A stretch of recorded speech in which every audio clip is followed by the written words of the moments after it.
Selamat malam. Di sini saya akan menjelaskan jawaban F2 saya, yaitu tentang penelitian.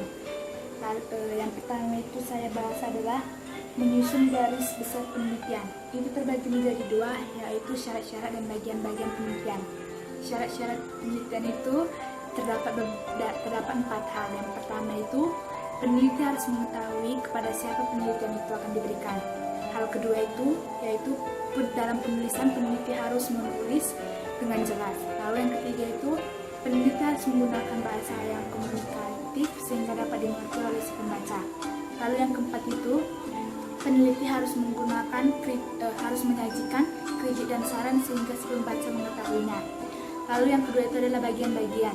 Bagian-bagian penelitian itu terbagi menjadi 3. Yang pertama itu pendahuluan, isi, dan penutup. Pendahuluan itu terlebih dahulu saya akan menjelaskan tentang pendahuluan. Pendahuluan itu terdapat beberapa hal. Yang pertama itu pemilihan judul, kata pengantar, daftar isi, daftar tabel, dan daftar gambar. Lalu yang kedua itu adalah isi. Isi itu terbagi menjadi 5 bab. Bab pertama itu adalah pendahuluan, yang dimana di situ dijelaskan juga hal-hal tentang latar belakang, rumusan masalah, tujuan dan kegunaan penelitian. Sedangkan bab kedua itu adalah kerangka teori dan studi kepustakaan.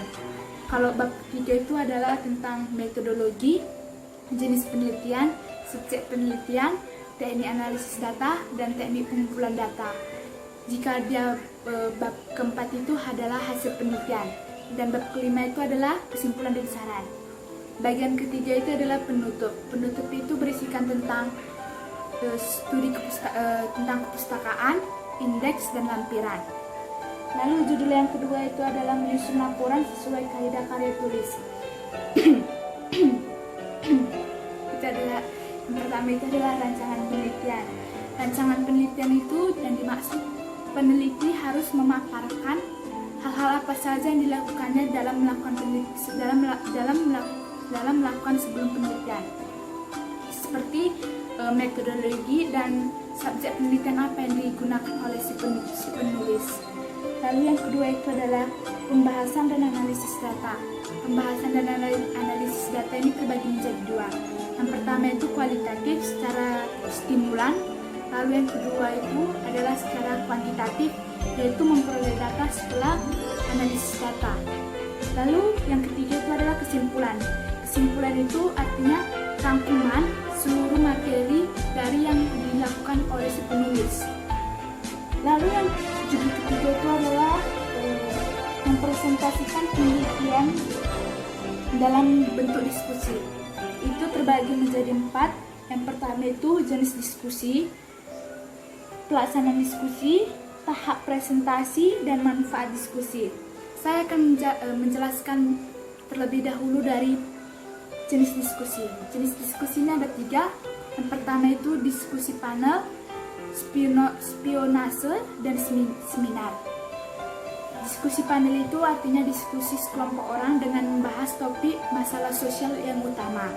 Lalu yang kedua itu diskusi spionase. Spionase itu artinya diskusi yang memperlibatkan beberapa pembicara dengan tujuan yang berbeda. Sedangkan dia kalau seminar itu persidangan yang dibuka oleh ketua dan ditutup oleh ketua. Lalu pelaksanaan diskusi. Pelaksanaan diskusi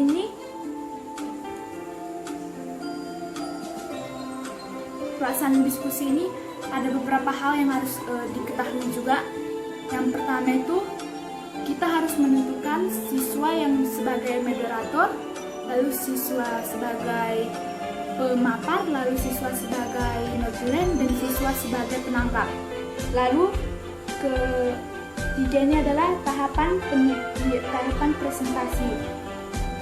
Tahapan presentasi ini dimaksudnya itu tahapan apa saja yang dilakukan. Yang pertama itu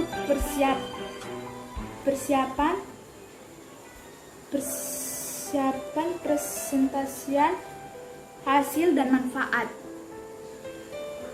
Itu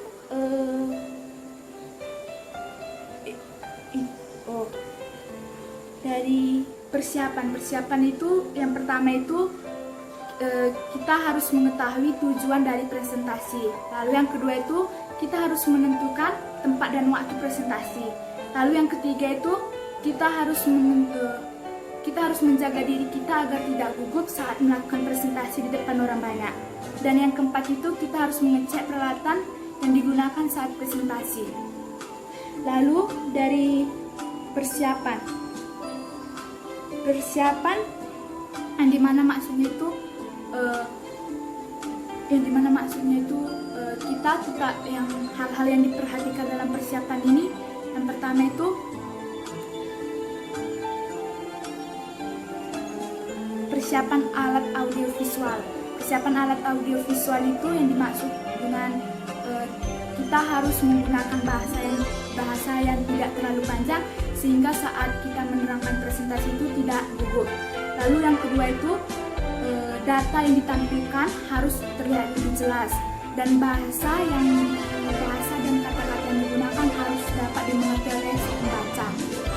Lalu yang ketiga itu hasil penelitian. Hasil penelitian itu artinya evaluasi dari hasil-hasil seluruh presentasi yang dilakukan oleh si penulis. Lalu manfaat diskusi. Manfaat diskusi itu 3 saya ambil. Yang pertama itu menumbuhkan rasa percaya diri pada siswa agar dapat lebih berani memberikan pendapat atau opini. Lalu yang kedua itu membuat siswa lebih berpikir kritis dan kreatif. Lalu yang ketiga itu membuat siswa lebih berwawasan tinggi dan luas. Lalu yang keempat itu adalah publikasi laporan penelitian melalui media cetak. Publikasi penelitian ini menurut Nailor ada 3. Yang pertama itu menurut etika. Yang pertama itu menjaga privasi dari subjek penelitian. Lalu yang kedua itu data yang ditampilkan harus jujur. Dan yang ketiga itu teknik analisis data, teliti dalam menganalisis data. Lalu ini terbagi menjadi 2. Yang pertama itu media cetak dan media elektronik. Kalau media cetak itu peneliti mencetak hasil presentasinya itu seperti majalah atau lampiran atau jurnal. Kalau dia media elektronik, dia itu melalui online. Jadi siapa saja dapat melihatnya dalam bentuk video atau dalam bentuk kata-kata seperti web yang digunakan oleh kepala sekolah. Sekian dari saya, terima kasih.